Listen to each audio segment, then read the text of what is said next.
એટલે 10 થી 11 યોજનામાં તો 1 રૂપિયો જ નહીં, પણ જે બીજી યોજનામાં નાણાં આપ્યા એમાં પણ 1% નાણાંનો ખર્ચ માંડ કરવામાં આવે.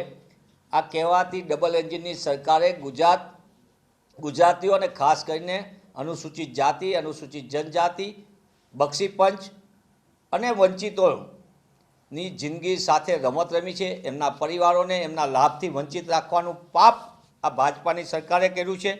અને એના કારણે ગુજરાતમાં આપણે જોઈએ છીએ કે SC, ST, OBC અને વંચિતોના બાળકોને અભ્યાસમાં તકલીફ પડે, રોજગારમાં તકલીફ પડે.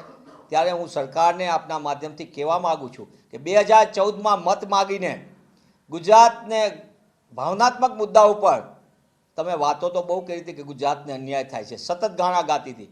ત્યારે આ ડબલ એન્જિનની સરકારે 2004 થી 14 વચ્ચે અને તે સમયે જે નાણાં ફળવતા હતા અને એની સામે 2014 થી 24 વચ્ચે એટલે કે 10 વર્ષની કેન્દ્રની સરકારે ગુજરાતને કરેલો હરહરતો અન્યાય એની આ વિગત હું એમને સત્તાવાર રીતે અમે મેળવેલી છે વિગત.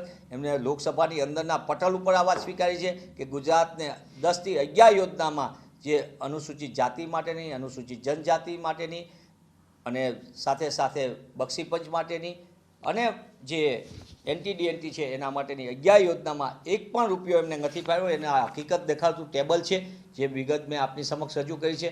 તેવા સંજોગોમાં હું સરકાર આગળ જવાબ માગવા માગું છું. ડબલ એન્જિનના ગાણા બહુ ગયા, વાતો બહુ કરી, તો પ્રશ્ન પૂછવા માગું છું કે ગુજરાતને હરહરતો ન્યાય કેમ? શા માટે ભાજપા સરકાર ગુજરાતીઓના હકને અધિકાર ઉપર તરાપ મારે છે? શા માટે ગુજરાતની કેન્દ્રની ભાજપા સરકારે ગુજરાતના અનુસૂચિત જાતિ, અનુસૂચિત જનજાતિ, બક્ષી પંચ અને વંચિતો, NT-DNTના વિચરતી વિમુક્ત જાતિના બાળકોને એના પરિવાર સાથે કેમ આ વિશ્વાસઘાત કર્યો છે? એનો એમને જવાબ આપવો જોઈએ.